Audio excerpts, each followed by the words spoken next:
कार्वे MIDCमध्ये 8 दिवसांपासून पाणी पुरवठा ठप्प, उद्योजक संतप्त, आंदोलनाचा इशारा। कार्वे MIDC परिसरात गेल्या 8 दिवसांपासून पाणी पुरवठा पूर्णपणे बंद असल्याने औद्योगिक क्षेत्रात तीव्र संतापाची लाट उसळली आहे। ऐन उन्हाळ्याच्या तोंडावर निर्माण झालेल्या या पाणी टंचाईमुळे अनेक उद्योगांना उत्पादन बंद ठेवण्याची वेळ आली असून आधीच अडचणीत सापडलेल्या उद्योजकांसमोर नवे संकट उभे ठाकले आहे। विटा मॅन्युफॅक्चरिंग वेलफेअर फाउंडेशनच्या वतीनं MIDC प्रशासनाकडे वारंवार तक्रारी करूनही कोणतीही ठोस कारवाई करण्यात आलेली नाही असा आरोप करण्यात आलेला आहे।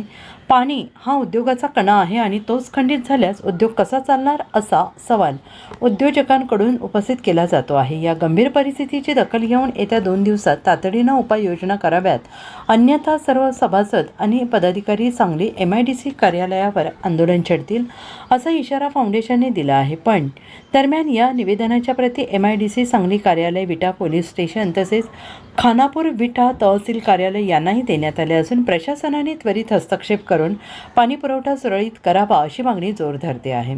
या आंदोलनात विटा मॅन्युफॅक्चरिंग वेलफेअर फाउंडेशन अध्यक्ष श्री रवींद्र बँडखाळे, उपाध्यक्ष विशाल लकडे, संचालक श्री विनोद नगारे, अजय देशपांडे, श्री मनवे आणि उद्योजक श्रीकांत कदम, श्री सदानंद जाधव, श्री सुजित साळुंखे, श्री जोगड, डॉक्टर संतोष गजगे यांच्यासह सर्व उद्योजक उपस्थित होते। आम्ही कार्वे MIDCमधील सर्व उद्योजक आज या महाराष्ट्र औद्योगिक विकास महामंडळाला निवेदन द्यायला आलो। गेले 8 दिवस या MIDCमध्ये अजिबात पाणी आलेलं नाही आहे आणि हा कायमचाच प्रश्न आहे। गेले कित्येक दिवस झालं 4-4, 5-5 दिवस पाणी येत नाही आहे।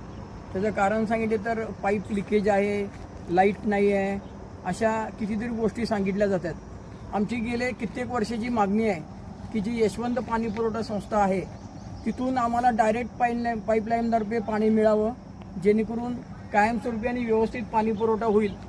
पण ती अजून आमची मागणी पूर्ण होत नाही। नुसतं सांगितले जातं की आम्ही तिथं टाकी बांधली, पण तिथं टाकी बांधून आमचा प्रश्न कायमचा सुटत नाही आहे। कारण मध्ये पाणी लिकेज झालं। आता आजचंच उदाहरण घेतलं तर नुसतं लाईट नाही म्हणून ह्या MIDCमध्ये 8 दिवस पाणी आलेलं नाही। उद्योजकांनी काय करायचा हा प्रश्न आहे। आधीच सगळीकडून उद्योजक अडचणीत आलेले आहेत आणि या अडचणीच्या काळामध्ये जे आपल्या हातामध्ये आहे पाणी आणि लाईट, ह्या सुद्धा मूलभूत सुविधा इथं पूर्ण होत नाही आहेत आणि आमच्या उद्योजकांकडून मात्र भरमसाठ टॅक्स गोळा केले जातात। लाईट नसलं लगेच दुसऱ्या दिवशी लाईट कट होते, पाण्यात भरला नाही तर लगेच पाण्यासाठी फोन चालू होतात आणि मात्र त्यांचे मूलभूत जे अधिकार आहेत पाण्याचा तो त्यांना मिळत नाही आहे। गेले कित्येक दिवस आम्ही सांगतो की डायरेक्ट पाईपलाईन आमच्या MIDC तर्फे करा किंवा यशवंत पाणी पुरवठा जर पाणी व्यवस्थित करत नसेल तर पाण्याचा वेगळा स्तोत्र आमच्या MIDCसाठी उपलब्ध करून द्यावा, हे आमच्या उद्योजकांच्या वतीनं मागणी आहे। आत्ता सगळ्या युद्धजन्य परिस्थिती आहे।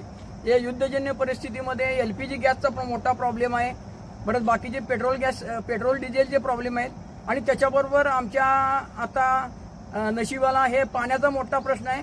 गेले 8 दिवस पाणी नाही आहे। ह्या पाण्यामुळं आमचे काही उद्योजक आता त्यांची फॅक्टरी बंद करण्याच्या ह्याच्यात आहेत, कारण 8 दिवस पाणी टँकरनं मागवायचं म्हणजे कमीत कमी एका टँकरला 1200 रुपये खर्च आहे आणि हा 1200 रुपये खर्च करताना त्याला नाकीनऊ येते। जर हा पाणी प्रश्न जर गांभीर्यानं जर MIDCने घेतला नाही तर आम्ही तीव्र आंदोलन करणार आहोत। नाहीतरी सगळे उद्योजक आपले 1 दिवस कारखाने बंद करून याचा निषेध करतील। त्यामुळं MIDCनं त्याची लवकरात लवकर दखल घ्यावी, ही असोसिएशनचा